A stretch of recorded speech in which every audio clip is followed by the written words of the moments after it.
Let's get right into it. Everyone thinks they know the Spartans. Big, tough guys in red capes kicking people into pits and yelling, "This is Sparta!" But the reality of their daily life was way more brutal and, frankly, way weirder than Hollywood lets on. This wasn't just a city of warriors. It was a city-sized military cult that ran on rules that would make a drill sergeant cry. Here are 10 of the most brutal rules that govern life in ancient Sparta. Number 10. The state owns your baby. You think you have parental rights? Cute. In Sparta, the moment a baby was born, it wasn't really yours. It belonged to the state. The father would take his newborn son to a council of elders.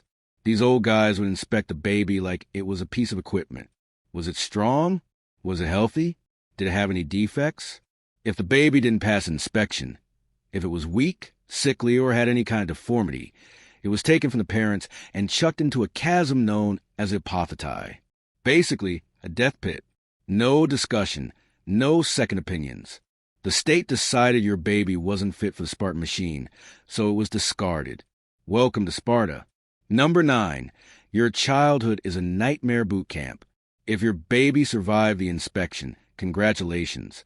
His prize was being taken from your family at age 7 to enter the Agoge. This wasn't school. This was a state-sponsored program of systematic abuse designed to turn boys into unfeeling soldiers. They were intentionally underfed to force them to learn how to steal food. If they got caught stealing, they weren't punished for theft. They were brutally flogged for the crime of getting caught. They were taught to endure pain without complaint, often through ritual beatings. They slept on hard reeds they had collect themselves, with no blankets, even in winter. It was 13 years of constant hunger, violence, and psychological torment. Number 8. Marriage is a bizarre kidnapping ritual. Spartan romance was weird. When a man wanted to get married, usually around age 30, he didn't exactly propose. The whole thing was a staged abduction. The bride would have her head shaved, be dressed in men's clothes, and left in a dark room. The groom would then sneak away from his military barracks, kidnap her, perform the necessary duties to consummate the marriage, and then sneak back to his barracks before anyone noticed. He literally wasn't allowed to live with his wife. He had to visit her in secret, under the cover of darkness, for years. Having a family was a duty, but showing affection was a weakness. Number 7. You're a criminal if you don't have kids. In Sparta, not having kids wasn't a lifestyle choice. It was a crime against the state. The whole point of your existence was to produce more soldiers. If you were a man who didn't marry or failed to have children, you were publicly shamed. Bachelors were humiliated during religious festivals, sometimes forced to parade to the town square in the dead of winter, singing songs about how they deserved their punishment. They were stripped of the respect normally given to elders. In a society built on honor, this was social death. You were a useless cog in the Spartan machine, and they made sure you knew it. Number 6. Showing fear will ruin your life. You've heard of Spartan courage, but it was more than just being brave in battle. It was a total rejection of emotion. A Spartan soldier who dropped his shield in battle, an act of cowardice, since it protected the man next to him, was called a trembler. If he survived and returned home, his life was over. He couldn't hold office, couldn't get married, and no one would even eat with him. People would go out of their way to physically shoulder check him in the street. You were expected to pass on your property to someone else and basically live as a ghost in your own city until you died of shame. Number 5. Your entire job is terrorizing slaves. So how did Sparta afford to have every single male citizen be a full-time soldier? They didn't do any work. All the farming and labor was done by a massive slave class called the Helots. These weren't foreign captives. They were Greeks who had been conquered and were now state-owned property. To keep the huge Helot population in check, the Spartans created a secret police force called the Cryptia.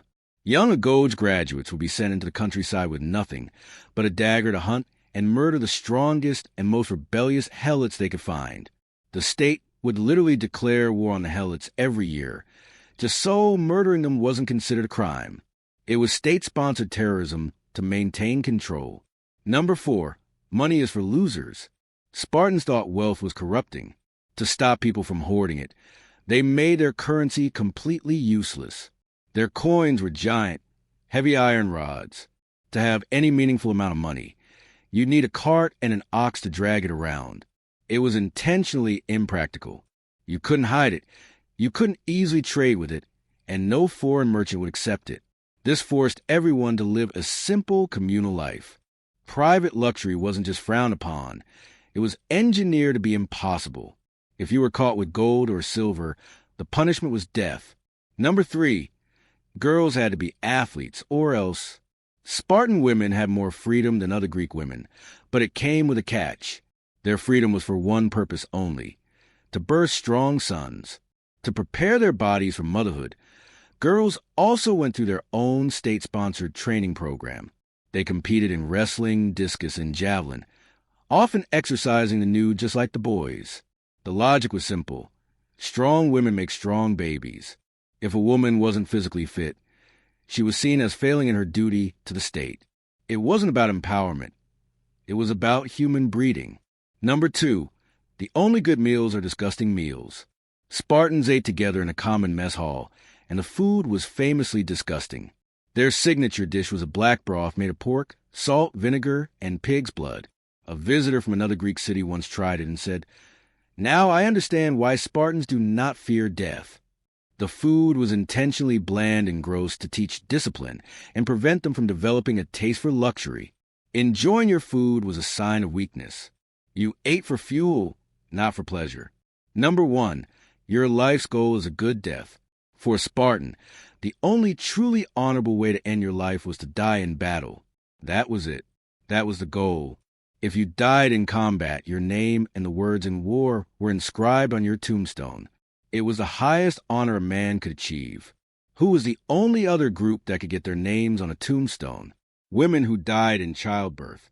In the eyes of the state, both were the same: giving your life to produce or preserve the Spartan military machine. A peaceful death in old age? That was a failure. You hadn't served your purpose. That's all for today.